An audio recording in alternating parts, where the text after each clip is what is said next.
I think that's happy. Zoom back out. Try not to be too motiony and try and move steadily so I don't make you guys throw up on your laptops. I'm Mike Dimas, and this is Pinball Shenanigans.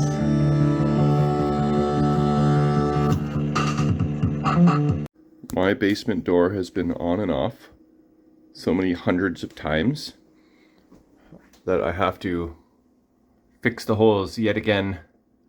Some bamboo skewers and wood glue so that my screws actually catch something. All right, let's go into the basement. We're stocked up on toilet paper. We're good to go for the next round of COVID. Okay, so Nugent. After the last video, I did do some more tinkering around, and I'll give you an update of what I did. Let me see where I left off. Okay, I think I left off, we kind of got everything booted up, playing-ish. And I think what I did next after that, let's look at my schematics here. Oh yeah, so I was working on the displays, trying to figure out why they were all flickery and dim. So I read, just to double check the voltages on the solenoid driver. And if you're savvy, you'll notice this is not the same solenoid driver that was in there. So test point 2 is supposed to be 175 volts, and test point 4 is supposed to be 190, is it? I have all this somewhere here. I think it was 190. Let me think about that. 175 and 190? Yeah, I think so. So the voltage was at about 250 volts, and that seemed high. So what I did was pop in this solenoid driver, check the voltages, and it also seemed a little bit high. It was around 250 as well. The voltages were very similar. So I turned down the voltage dial, which I might have been able to actually do on the other solenoid driver, but it actually had the shield on it.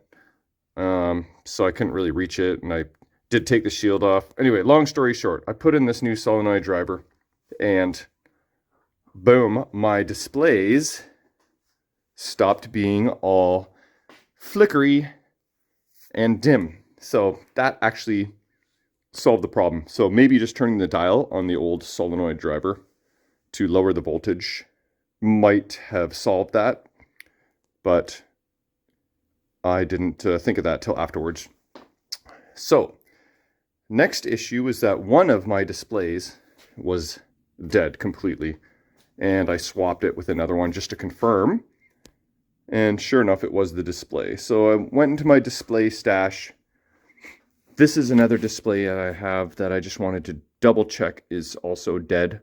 I think this one is just dead as a doornail. So I went into my stash. I'm really low on good displays, so I found the one that had the least amount of problems, which was 3 digits were missing. So I believe currently that is this display. So I initially moved the dead display here so we could see number 1. Then I moved it down here to confirm it was the display. So this is the one. 3 digits were missing, 0s, 10s, and 100s.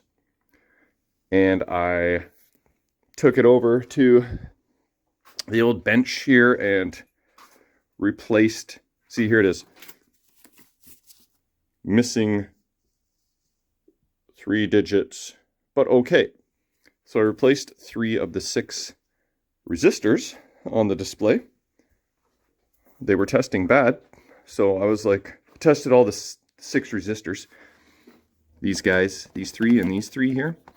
Sure enough, 3 of the 6 were bad, so I replaced those. And let's power this bad boy on and show you the results. Boom. We have all nice displays now. Also, I went into the settings and I turned on credits so that you can see how many credits are available now. I always have those turned on, so I like to see that. But as you can see, Displays are happy. Okay, then the next issue I was working on is this. Diagnostic button. No worky.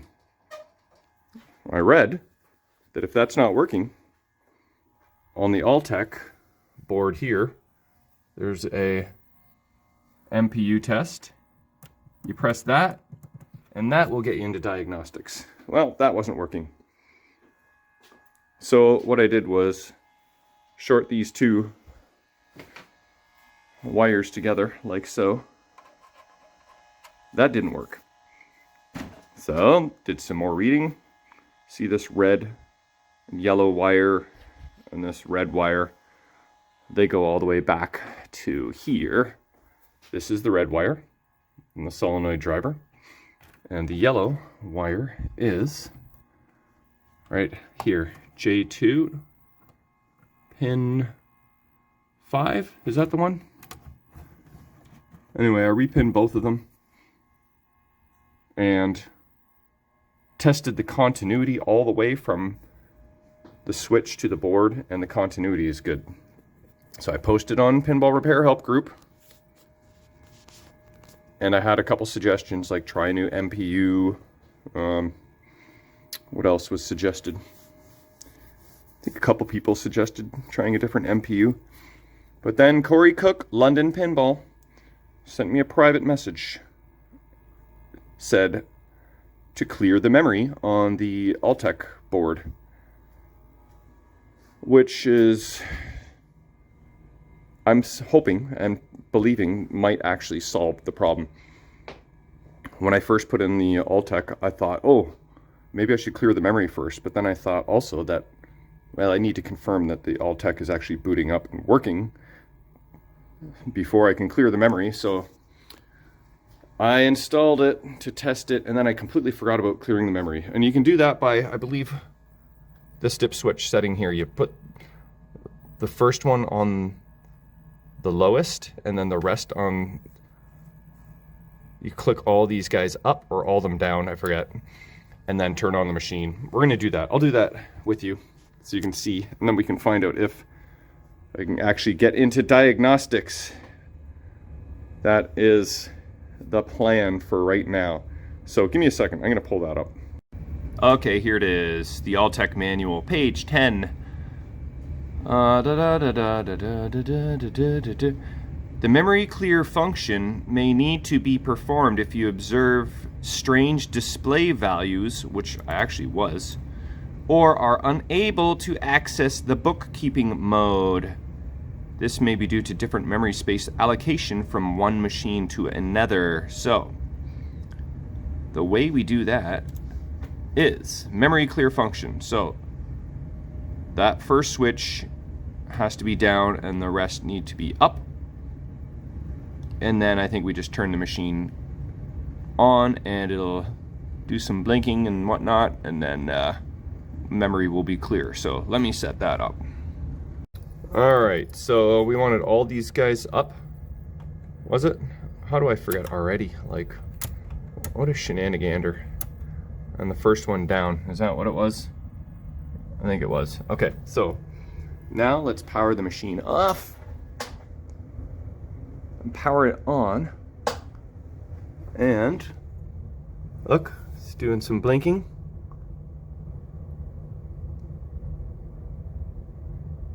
I wonder if it shuts off. I think it says in the manual what it's supposed to do, but honestly, I think it only takes like 5 seconds. It may just keep blinking eternally. So what I'll do now is put my dip switch settings back to Nugent and see if we can access diagnostics. Okay, yeah, so I just read the manual and it only takes a couple seconds for the memory to be clear, but look what else I discovered. Remember I said it seemed to power up really quickly? Check out this. Where did it go? Where did it go? It says somewhere near the top, getting started. Here's the jumpers. Look at this. The jumpers only need to be moved for later model Stern games. So I went back down. Hopefully this doesn't make you dizzy. I looked a little closer and look, note number 1. See, there's a little 1 beside some of these games. Can you see this? Nugent doesn't have a 1. So I have the clock speed jumpers incorrect. Maybe that's part of my diagnostic button problem. So I am going to turn off the machine. Let's just do this right now. Okay. So it's not all Stern games. Let's move these jumpers over. You need good eyes and dinky fingers for this. Okay. Let's zoom in and see if we actually did that right. How's that looking? Whoa, sorry. Okay, I think that's happy. Zoom back out. Try not to be too motiony and try and move steadily so I don't make you guys throw up on your laptops. Okay, so that is there. Now, last thing we got to do is change the settings back. Okay, let's go by memory. I believe we want this guy. Let's put all these back down. Okay, let me think about this. Yep. So we want 5 up, 8 up, and 2 up. Okay, let's double check. Test my brain power for the day. That is 2. Basically the second one and then the third from the last and the last. That's what I did. All right, so 1, 2, 3, 4, 5, 6, and 8. Kind of looks like 6 and 8 on there, doesn't it? 1, 2, 3, 4, 5, 6, 7, 8. It looks like 2, 6, and 8. That's not what I said, though, is it? Did I count wrong, or was I reading the? I was reading the numbers. 2, 6, and 8. Okay. Anyway, we got it right. So let's turn on the machine. 3, 4, 5, 6, 7. There we go. Or I counted the flicker as a flash. But that is the normal speed that I am used to. There we go. That is happiness. I wonder if the attract mode looks any different. Nope. If the sound's any different. Okay, here's the big test. Displays are all happy. So I have 0 credits. I can actually see now. So let's jumper the credit switch. There we go. And we can hear when we're adding credits. Can see and hear now. Yay. I don't need to add credits though to access the diagnostics, but oh well, I digress. Okay, here we go. Let's test this in 3, 2, 1. 1. 1. Still not working.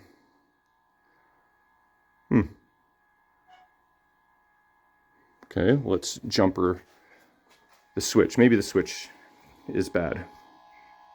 Okay, look at the displays, see if anything funky happens. Here we go. Jumpering, jumpering, jumpering. But nothing is happening. Okay. Well, isn't that pain in the nuts? Let's try this again.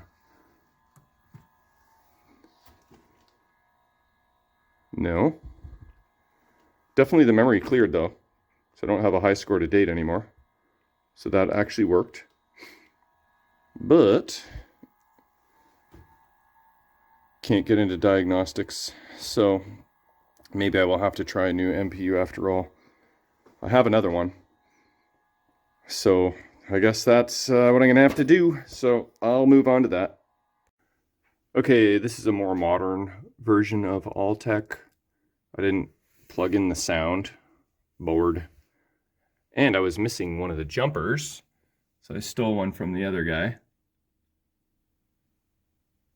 So that should be okay. And I put my dip switches into memory clear. So let's clear the memory.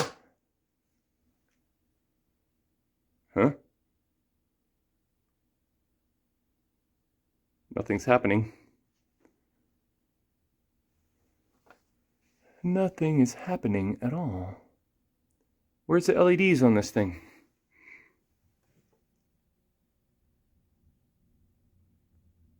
I don't think the soundboard needs to be reset switch. Maybe this is a self-test. Memory clear. What is happening? I don't think the soundboard needs to be plugged in, but I could try that. But okay, well, I'm going backwards, which is, you know, par for the course. I will be back. Okay, let's just try and power it on with the Nugent settings in place. We're getting no LEDs at all, so I think we got a problem there, Houston. I'm not sure what it is, but I think this Alltech board might have some issues.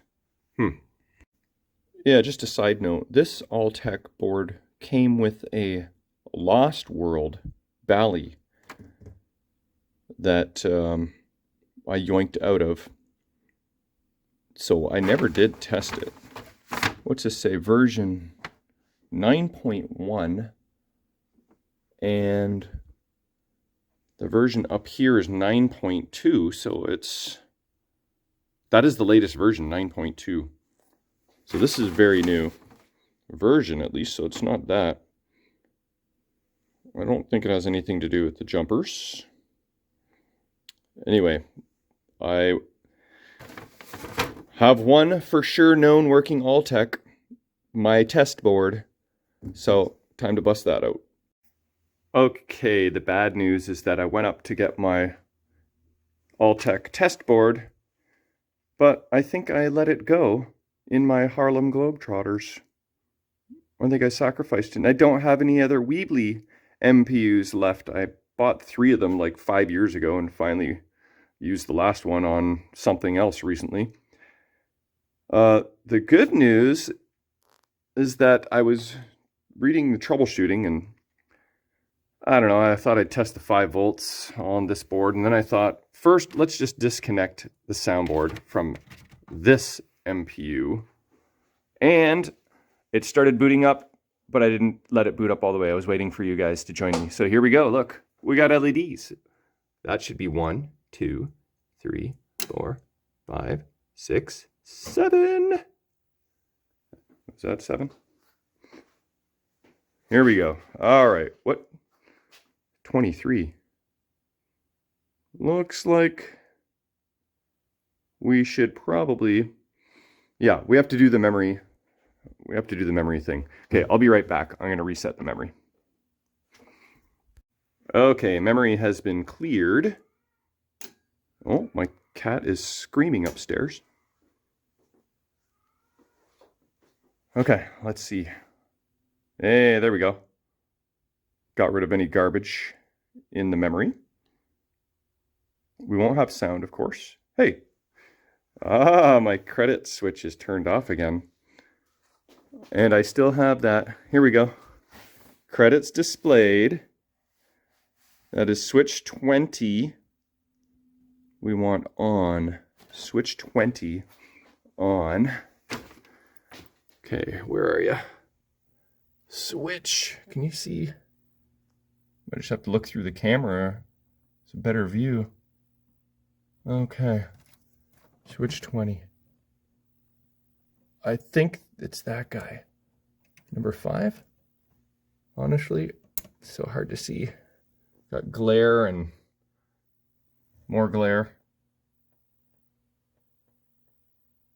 Did I do that right? Or is that 21? Oh, you silly. 17, 18, 19, 20. Yeah, it's the fourth one. Okay. I got to do this carefully so I don't short anything on the back of the MPU to the other MPU. Okay. Next time I turn it on and off, we'll be able to see credits. But now for the grand test. Oh, you little bugger. That means this display. I don't know if that's the glass going bad. It could be the glass. It could be the connector. I might need to reflow the headers. Okay, I gotta write that down. I may forget if I don't write it down now. So let's move slowly, not induce any vomiting. Credit display reflow. Okay. Well, this will be bittersweet if this diagnostic button works, because that means that the Alltech board I sent to Dave for refurbishment is bad if this works. But the good news would be that it works. So only one way to find out. Let's grab a seat here. Okay. Diagnostic button in 3, 2, 1. Oh, snap. It is something to do with the old Alltech MPU. Can you believe that? I'm going to have to send it back to Dave. That is much poo, much poo. But again, like I said, the good news is we're finally in business. Okay, so what I'm going to do now is take out the old MPU. I'll leave this one in there. I'll send the old one to Dave. I'll message him, and then I better buy myself another MPU as a backup, or two, since I want to save on shipping. So finally, diagnostics. Yay. Okay, just wanted to give you a quick update. I called Dave at Alltech because I figured it'd be easier to describe the problem. And I described this board because when I sent it to him, it had an NVRAM in there that actually crashed the board.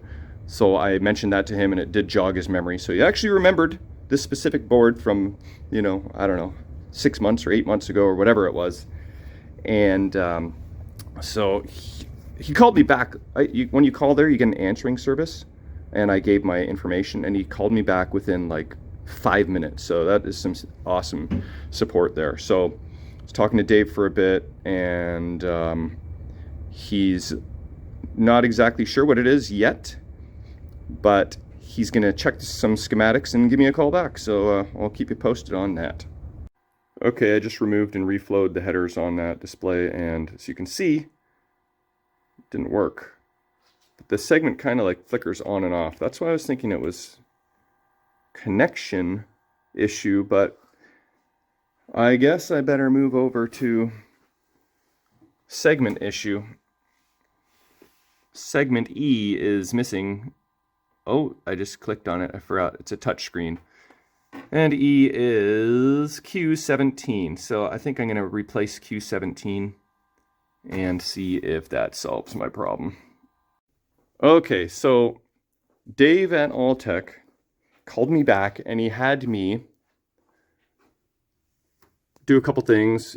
And the one thing that he said I should try, because nothing was really working, he had me disconnect these two while the machine was on, and then try and access the diagnostics. That didn't work. So he suggested I switch the two PIA chips around. So I brought it to the bench, pulled out this chip. I go to pull out this chip, and all of a sudden, this tiniest little piece of wire just kind of comes out of nowhere. I'm like, oh, what is that, solder? This, right here. But no, it's actually kind of rigid. So I think this is kind of like something one would use to jumper a trace on the back of a board or something. I'm like, oh, that seemed like that was on the board.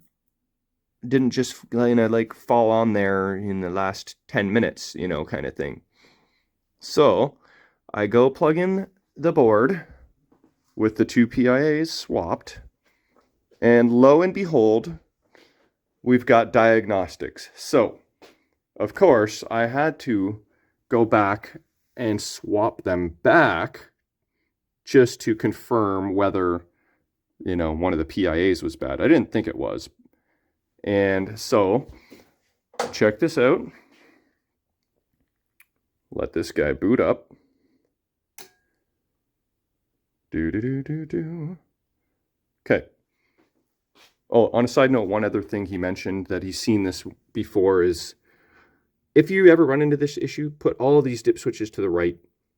I have just the one over to the left. That's just for the credits. He said that's fine. But if somehow you run into this issue, try that as well. But not likely, because you shouldn't have a piece of wire hanging out on your board, kind of like, it was kind of lying across the legs of one of the PIA chips, really. So I'm surprised everything worked as well as it did. Okay, so here we go. We're going to hit the diagnostic button in 3, 2, 1. Boom. There we go. That problem is finally resolved. So, the one thing that's not resolved yet is the display. I was in the middle of removing Q18 when Dave called. Was it Q18? I think it was. Here we go. It was actually Q17. I'm getting there. So I can turn my soldering iron back on and see if I can get this display going. And then we're finally heading in the right direction. Yay. Okay, here we go. Replaced Q17. I don't have a whole lot of faith that it'll work, but... oh, see, it didn't work. Why is that? I did use an old component that I didn't really know if it worked or not. But, okay, well, I'm going to have to just keep that on the to-do list for now, because I tried everything that one would normally try, except to maybe change the decoder chip. I guess that is always a possibility. I mean, it was working before, and then it just died, so... well, I'm going to move on to something a little more exciting, because we can live without that segment for now. We can actually go into diagnostics. So let me clear off this machine that is now a drafting table of schematics and get back to you shortly. All right, check that out. Now that the CPU is happy and the solenoid driver is happy, I screwed in the boards and put on the backglass just for fun to see what it looks like, for one. But also, I think I mentioned Internet Pinball Database is looking for some better quality photos of the backglass. So pop that in there to take a few photos for them. But yeah, look at that. Pretty friggin' cool. And then I think I'll move on to, what am I going to move on to? I don't know. Is that enough for this episode? Maybe it is. Maybe I should wrap this one up, actually, because that seems like a good finishing point. So I guess in the next episode, I will start working on some maybe playfield mechanics. And, okay, one last thing before we wrap this up. Let's do one more quick ball here. See if anything... Okay, there's the quick ball again. All right, I guess that's the end. We'll see you guys on the next one. Thanks for watching.